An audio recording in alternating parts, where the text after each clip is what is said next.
एक छोटा सा घर, घर के अंदर बंद कमरे, कमरों में फैली बदबू और उस बदबू के पीछे छुपा था एक ऐसा राज जिसने पूरे मेरठ को हिला दिया। सोचिए अगर कोई पिता अपनी बेटी की मौत के बाद भी उसके सबके 7 महीनों तक उसी घर में रहे तो उस घर का माहौल कैसा होगा।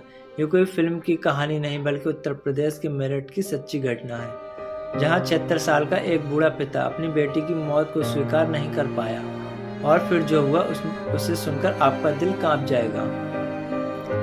मेरठ का एक शांत इलाका, लोग अपनी जिंदगी में व्यस्त थे, लेकिन एक घर ऐसा था जो हमेशा बंद रहता था। ना वहाँ कोई आता ना कोई जाता। पड़ोसियों ने कई दिनों तक उस घर में कोई हलचल नहीं देखी, लेकिन धीरे धीरे उस घर से अजीब सी बदबू आने लगी। पहले लोगों ने सोचा शायद कोई जानवर मर गया होगा, लेकिन किसी को अंदाजा नहीं था कि उस बंद कमरे के पीछे इतना खौफनाक सच छुपा था।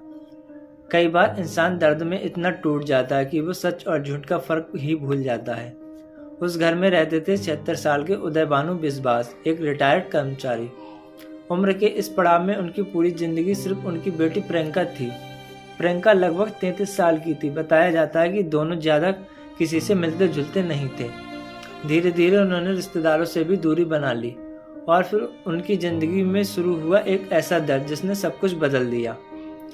रिपोर्ट्स के मुताबिक प्रियंका काफी समय से बीमार थी। उसकी तबीयत लगातार खराब हो रही थी, लेकिन जहां उसे अस्पताल में दिखाने की बजाय उदय भानु फूंक, झाड़ू और तंत्र मंत्र के चक्कर में पड़ गया। उसे भरोसा था कि उसकी बेटी ठीक हो जाएगी, लेकिन बीमारी बढ़ती चली गई और एक दिन प्रियंका ने दम तोड़ दिया। सोचिए दोस्तों, जिस बेटी को एक पिता ने अपनी गोद में खिलाया हो, जिसकी हंसी उसकी जिंदगी रही हो, जब वही बेटी हमेशा के लिए आंखें बंद कर ले तो उस पिता पर क्या गुजरती होगी। शायद उदय भानु इस दर्द को नहीं सह पाया। प्रियंका अब इस दुनिया में नहीं थी, लेकिन उदय भानु ने किसी को नहीं बताया, ना पुलिस को ना रिश्तेदारों को। वो उसी घर में रहता रहा, उसी कमरे में जहाँ उसकी बेटी का सब रखा था। दिन बीतते गए, सब सड़ने लगा और धीरे धीरे कंकाल में बदल गया, लेकिन पिता को अब भी उम्मीद थी कि उसकी बेटी फिर से जिंदा हो जाएगी। इंसान अब अकेला पड़ जाता है तो उम्मीद ही उसका आखिरी सहारा बन जाती है। धीरे धीरे बदबू इतनी बढ़ गई कि पड़ोसियों को शक होने लगा। कई बार दरवाजा खटखटाया गया, लेकिन कोई जवाब नहीं मिला। फिर आखिरकार पुलिस को सूचना दी गई और जब पुलिस घर के अंदर पहुंची तो वहां का नजारा देखकर हर किसी की रूह कांप गई। कमरे के अंदर अंधेरा था, चारों तरफ गंदगी फैली थी और एक कोने में पड़ा था प्रियंका का कंकाल। पास में बैठा था उसका बूढ़ा पिता। पुलिस वालों के भी होश उड़ गए, क्योंकि उन्होंने शायद ही ऐसा मामला कभी देखा हो। जब पुलिस ने उदय भानु से पूछा, तुमने ऐसा क्यों किया, तो उन्होंने कहा, मुझे लगता था मेरी बेटी फिर से जिंदा हो जाएगी।